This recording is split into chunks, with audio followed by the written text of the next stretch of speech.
देशासह राज्यभरात काय घडतंय जाणून घेऊयात सुपरफास्ट। आजपासून राज्याच्या अर्थसंकल्पीय अधिवेशनाला सुरुवात होते। सकाळी 11 वाजता राज्यपालांच्या अभिभाषणाने अधिवेशनाला सुरुवात होईल। 18 मार्च रोजी राज्याचा अर्थसंकल्प सादर होणार आहे। यासोबतच या अधिवेशनात एकूण 23 विधेयकं सादर केली जातील।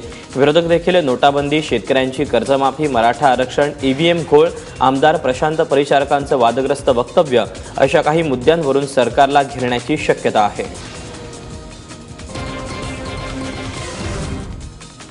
अर्थसंकल्पीय अधिवेशनात अविश्वास ठराव आणणार नसल्याचं विरोधकांनी स्पष्ट केलं। अर्थसंकल्पीय अधिवेशनाच्या पूर्वसंध्येला पत्रकार परिषद घेऊन काँग्रेस आणि राष्ट्रवादीनं भाजप आणि शिवसेनेवर जोरदार हल्लाबोल चढवला। मुंबई महापालिकेच्या शर्यतीतून माघार घेऊन मुख्यमंत्र्यांनी राज्याच्या जनतेची पारदर्शक फसवणूक केली असल्याची टीका विरोधकांनी केली।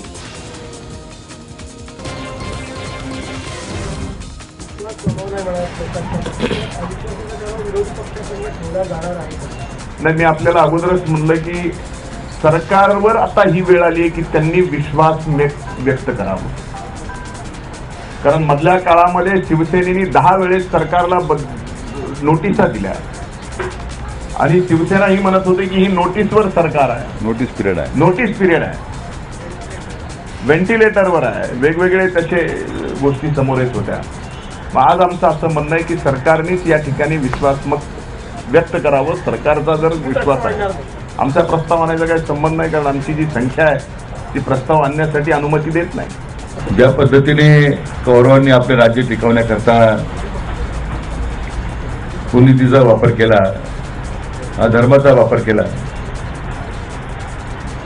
त्याच पद्धतीचं सध्याचं भारतीय जनता पक्षाचं आणि शिवसेनेचं राजकारण सुरू आहे। महापालिका निवडणुकांमुळे शिवसेना आणि भाजपमध्ये निर्माण झालेली धुसफूस पूर्णपणे निवळल्याचे संकेत मुख्यमंत्री देवेंद्र फडणवीस यांनी दिलेत। काल चहापानाच्या कार्यक्रमानंतर पत्रकारांशी बोलताना मुख्यमंत्र्यांनी शिवसेनेचा सरकारला पूर्ण पाठिंबा असल्याचं आश्वासन शिवसेना पक्षप्रमुख उद्धव ठाकरेंनी दिल्याची माहिती दिली। तर सध्या शिवसेना मंत्र्यांचे राजीनामे खिशातून बाहेर काढून बाजूला ठेवल्याची प्रतिक्रिया देऊन शिवसेनेचे मंत्री रामदास कदम यांनी शिवसेना आणि भाजपमधला संघर्ष शमल्याचं जाहीर केलं।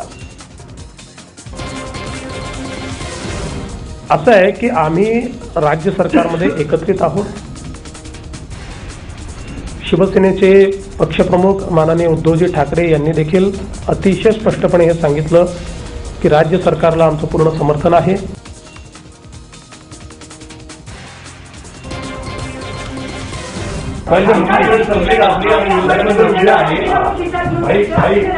राजीनामे सध्या खिशातनं काढून ठेवले आहेत।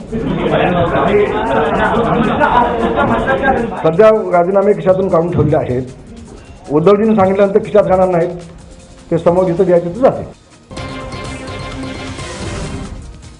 मुंबई महापालिकेत भ्रष्टाचार रोखण्यासाठी स्वतंत्र उपलोकायुक्तांच्या नेमणुकीची घोषणा केल्यानंतर सामनामधून पुन्हा एकदा मुख्यमंत्र्यांवर निशाणा साधण्यात आला। सर्वात जास्त घोटाळे नागपूर महापालिकेत झालेत, मग तिथे उपलोकायुक्तांचं लचाण का नाही असा सवालही सामनातून उपस्थित केला गेला आहे। नेमकं काय म्हणण्यात आलंय सामनामध्ये आपण पाहूया। मुंबईचा खरा पहारेकरी एकमेव शिवसेनाच आहे। या सचोटीवर तुम्ही काय पहारेकरी बसवणार? मुंबई महापालिकेतील भ्रष्टाचार रोखण्यासाठी उपलोकायुक्ताच्या नेमणुकीची घोषणा मुख्यमंत्र्यांनी केली। खरं तर मुख्यमंत्र्यांच्या वर्षा बंगल्यावरच स्वतंत्र उपलोकायुक्ताची नेमणूक गरजेची आहे। मुख्यमंत्र्यांनी कॅबिनेट बैठकांपासून पारदर्शकतेची घडी बसवायला सुरुवात करून आदर्श पायंडा घालून द्यावा। मुंबईचं काय ते आम्ही पाहू अशा अनेक थैलीबाज लचाडांना आम्ही पुरून उरलो आहोत। त्यामुळे कोणत्याही टांगत्या तलवारींची भीती आम्हाला नाही। अशा प्रकारे सामनातून मुख्यमंत्र्यांवर टीकेचे बाण पुन्हा एकदा सोडण्यात आले। भाजपच्या गोटात सामील होताना शिवसेनेवर टीकेचे बाण सोडणाऱ्या गीता गवळींनी पुन्हा एकदा शिवसेनेशी जवळीक साधण्याचा प्रयत्न सुरू केला। आम्ही आधीही शिवसेनेसोबत होतो आणि यापुढेही शिवसेनेसोबतच असणार असं युटर्नच गीता गवळींनी घेतल्यामुळे सगळ्यांच्या भुवया उंचावल्या। दरम्यान मुंबई महापालिकेसंदर्भात मुख्यमंत्र्यांनी घेतलेल्या निर्णयाचं गीता गवळींनी स्वागत केलं। आरोग्य समितीचं अध्यक्षपद आणि स्थायी समितीचं सदस्यत्व देण्याच्या अटीवर गीता गवळी भाजपच्या गोटात सामील झाल्या होत्या.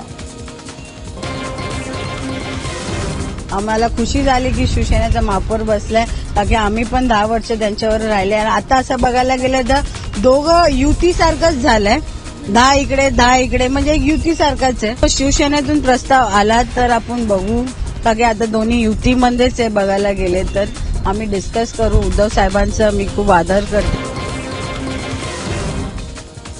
ठाणे महापालिकेच्या महापौरपदाची आज निवडणूक होते. या निवडणुकीवेळी शिवसेनेचे पक्षप्रमुख उद्धव ठाकरेही उपस्थित राहणार आहेत. त्याची तयारी म्हणून ठाण्यातील पाचपाखडी परिसरातील चौकात भगवे झेंडे लावण्यात आलेत. तसंच पालिकेच्या प्रवेशद्वारावरच हत्तीही उभारण्यात आले असून पालिकेच्या आवारात छत्रपती शिवाजी महाराजांचा अश्वारूढ पुतळा उभारण्यात आलाय.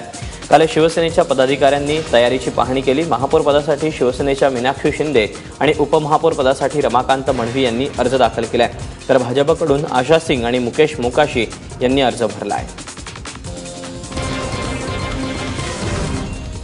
नागपूरच्या महापौरपदी भाजपच्या नंदा जिचकार यांची निवड झाली आहे, तर उपमहापौरपदी भाजपचेच दीपराज पार्डीकर विराजमान झालेत. नागपूर महापालिकेत भाजपला स्पष्ट बहुमत मिळाल्यानं महापौर आणि उपमहापौर भाजपचाच होणार हे निश्चित होतं. महापौर पदाच्या निवडणुकीची औपचारिकता पार पडली. नंदा जिचकार यांना 108 मतं, काँग्रेसच्या स्नेहा निकोसेंना 26 मतं मिळाली. नागपूरच्या जनतेला एक आदर्श शहर कसं असतं ते दाखवून देणार, या शहराचं भारताच्या नकाशावर नंबर 1चं नाव कसं येणार त्याचा आम्ही सतत प्रयत्न करणार आणि सर्व जनतेला सोबत घेऊन आम्ही आमचा कार्यकाल करणार. सोलापूर महापालिकेवर भाजपचा महापौर आणि उपमहापौर बसणार हे निश्चित मानलं जात असलं तरी शिवसेना, काँग्रेस आणि एमआयएमनंही अर्ज दाखल केलाय. भाजपकडून शोभा बनशेट्टी आणि शशिकला बत्तुल यांची निवड जवळपास निश्चित मानली जाते. मात्र शिवसेनेकडून महापौरपदासाठी कुमुद अंकाराम तर उपमहापौरपदासाठी अमोल शिंदे यांनी अर्ज दाखल केलाय. काँग्रेसकडून प्रिया माने आणि नरसिंग कोळी यांनी अर्ज दाखल केला, तर एमआयएमनंही महापौरपदाच्या निवडणुकीत उडी घेतली आहे. सोलापूर महापालिकेचं महापौरपद सर्वसामान्य महिला वर्गासाठी राखीव आहे. अमरावती महापालिकेत भाजपला बहुमत मिळाल्यानं इथं भाजपचाच महापौर बसणार आहे. महापौरपदासाठी संजय नरवणे आणि उपमहापौरपदासाठी संध्याताई टिकले यांचं नाव भाजपकडून निश्चित झालं, तर स्थायी समितीच्या अध्यक्षपदासाठी तुषार भारतीय यांच्या नावावर शिक्कामोर्तब झालं. याचबरोबर गटनेता म्हणून सुनील काळे आणि उपनेतेपदी विवेक कलोती यांची नावं निश्चित करण्यात आली आहेत. येत्या 9 तारखेला महापौरपदाची निवड होणार आहे.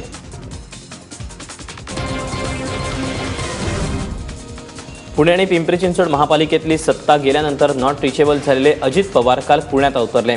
काल नवनिर्वाचित नगरसेवकांची अजित पवारांच्या उपस्थितीत बैठक पार पडली. मात्र बैठकीनंतर अजित पवारांनी माध्यमांशी बोलणं टाळलं. पुणे आणि पिंपरी चिंचवड महापालिकेच्या गटनेत्याची निवड अजित पवारांच करणार असल्याचं कळतंय, अशी माहिती शहराध्यक्ष वंदना चव्हाण यांनी दिली. पुणे महापालिकेतल्या गटनेतेपदाच्या शर्यतीत 13 जण आहेत. काँग्रेसचे नेते आणि विधान परिषदेचे उपसभापती माणिकराव ठाकरेंनी विरोधकांच्या बैठकीला उपस्थिती लावल्यामुळे सगळ्यांच्या भुवया उंचावल्या. कारण पीठासनाधीन अधिकाऱ्यांना अशा प्रकारे हजेरी लावण्याची संसदीय कामकाजाची परंपरा नाही. माणिकराव ठाकरे हे विधान परिषदेचे उपसभापती आहेत, त्यामुळे अर्थसंकल्पीय अधिवेशनाच्या पूर्वसंध्येला झालेल्या बैठकीत हजेरी लावून माणिकरावांनी परंपरेला छेद दिल्याची टीका विरोधकांनी केली आहे. यानंतर एक धक्कादायक बातमी. सांगलीत गर्भपातादरम्यान स्वाती जमदाडे नावाच्या महिलेचा मृत्यू झाल्यानं एकच खळबळ उडाली होती. मात्र या प्रकरणाच्या तपासादरम्यान आणखी एक धक्कादायक माहिती समोर येते. गर्भपातानंतर म्हैसाळा गावातील हॉस्पिटल लगतच्या परिसरात अर्भक पुरण्यात आल्याचं समजतंय. पोलिसांनी जेसीबीच्या सहाय्यानं जमीन खोदली असताना त्यांना 19 पिशव्या आढळून आल्यात. त्या पिशव्यांमध्ये अर्भक असल्याची प्राथमिक माहिती मिळते. दरम्यान या प्रकरणी पोलिसांनी डॉक्टर खिद्रापुरे यांच्या साथीदाराला संशयित म्हणून ताब्यात घेतलं आहे. लातूर महापालिका निवडणुकीच्या तोंडावर एमआयएमचे जिल्हाध्यक्ष मोहम्मद शेख यांची उचलबांगडी करण्यात आल्यामुळे कार्यकर्ते अक्षरशः खवळलेत. जवळपास 1,500 एमआयएमच्या कार्यकर्त्यांनी पक्षाला सोडचिठ्ठी दिली. औरंगाबादचे एमआयएमचे आमदार इम्तियाज जलील यांच्या विरोधात जोरदार घोषणाबाजी करत कार्यकर्त्यांनी चक्क ओवेसी बंधूंचे पुतळे जाळले. विशेष म्हणजे 7 तारखेलाच लातूरमध्ये असदुद्दीन ओवेसी यांची जाहीर सभा आयोजित करण्यात आली आहे. मात्र त्यापूर्वीच पक्षाच्या कार्यकर्त्यांनी वरिष्ठ नेत्यांना जोरदार दणका दिला.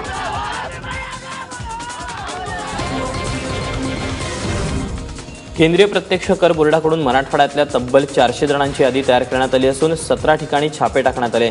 तसंच नोटाबंदीच्या काळात विविध बँकांमध्ये 10 कोटींहून अधिक रक्कम बेहिशेबी असल्याचं आणि ती जमा झाल्याचं कळतंय. दरम्यान परळीजवळच्या एका कारखान्यात नोटाबंदीवेळी कामगारांना 1 कोटींचा आगाऊ पगार दिला गेला.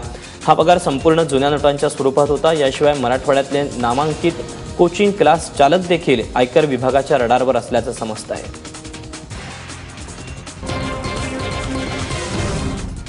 कोल्हापुरातले विचारवंत प्राध्यापक कृष्णा किरवले यांची हत्या ही घर विक्रीच्या व्यवहारातूनच झाली असून सध्या तरी इतर कोणतंही वेगळं कारण समोर आलं नसल्याची माहिती कोल्हापूर परिक्षेत्राचे पोलीस महानिरीक्षक विश्वास तांगरे पाटील यांनी दिली. ते पंढरपुरात बोलत होते. किरवले सर आणि प्रमुख आरोपी प्रीतम पाटील यांच्यात घर विक्रीचा व्यवहार झाला होता, पण काही कारणाने तो मोडला आणि त्यातूनच दोघांमध्ये वाद झाला आणि त्यात किरवले यांची हत्या झाल्याचं सध्या समोर आलं आहे.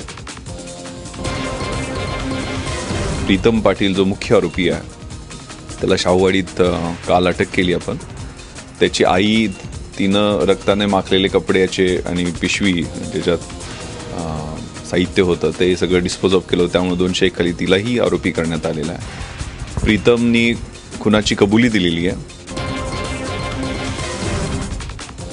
दारूमुळे महिलांवर होणारे अत्याचार रोखण्यासाठी महाराष्ट्र दारूमुक्त करण्यासाठी भूमाता ब्रिगेड आंदोलन करणार आहे. या आंदोलनाची सरकारनं दखल घेतली नाही तर प्रत्येक जिल्ह्यात पालकमंत्र्यांना प्रवेशबंदी करू आणि तरीही सरकारनं ऐकलं नाही तर मंत्रालयात मुख्यमंत्र्यांनाच कोंडून ठेवू असं भूमाता ब्रिगेडच्या तृप्ती देसाईंनी म्हटलंय.